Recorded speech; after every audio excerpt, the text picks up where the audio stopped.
horta waxaa haboon wax inaan la shaksiyeyn lana xisbiyeyn. hadda nimankaan markaan la hadlayo jeeso iyo cabdullaahi shaksi ahaan uma arkaa xildhibaano ahaan waa inaan ula hadlo.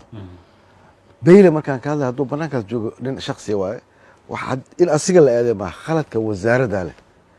beyle nin economista ma ah, nin finance barta ma ah, banka horumarinta afrika beero barta, abuur buu ka shaqeynaya, geeda muu tallaalaya, ma naqaano. laakiin asagoo saas arrimo dibadu ahaa jiray hadda wuxuu noqon karaa wasiirka gaashaandhigga, wasiir organ politic waa dowladda ku masalaa.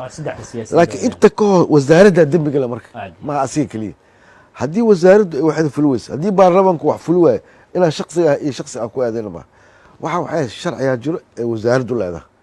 haddii wasaaraddiisa uu arkay inay fuli weysa inuu asugu iscasila ahayd anu waxaan samayn lahay ana dowladdaan mas-uul uga aha mogta. asiga lagama rabo inuu economist yaha ma ahan, finance ma baran, waa nin agriculture ah, laakiin dowladda wakiil uga yaha meesha.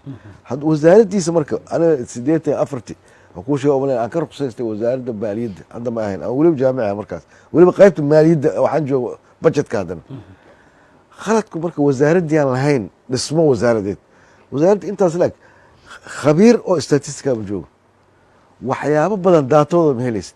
economistayaal badan waa joogaan khayr waa ardaydeediba u badan yihiin oo meelo badan wax kasoo barteen, laakiin khubaro oo le qaybtaasaa leedihin finance qaybtan budgetka naga ilaaliya sectionskaas ma ku arkaysid. kuwa joogan wax laga tala qaato uma eko. waxaa laga yaabaa wasaaradda dhexdeeda marka waa lagu jiraa isbedel in la sameeya laakiin weli inaan dhamaystirneen. sida baarlamaanka laftiisa u aaminsanaha xildhibaanadu waa noo joogaan, gudyadu waa dhisan yihin, laakiin hoostooda inay weli ay ka maqan tahay ama aqoon kororsa ka maqnaado ama in sharciga lagu ilaaliya ka maqnaato.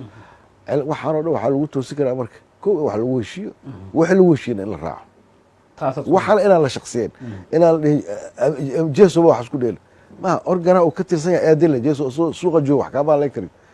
organihi uu ka tirsan yahay khaladku meeshuu ka yimid hadduu asugu madax ka ahayna inuu yidhaha qaybtaan shaqadii waa ku fashilma. weli ma hayna qof yidhaha waa fashilma waa iska tagaa Soomaalida.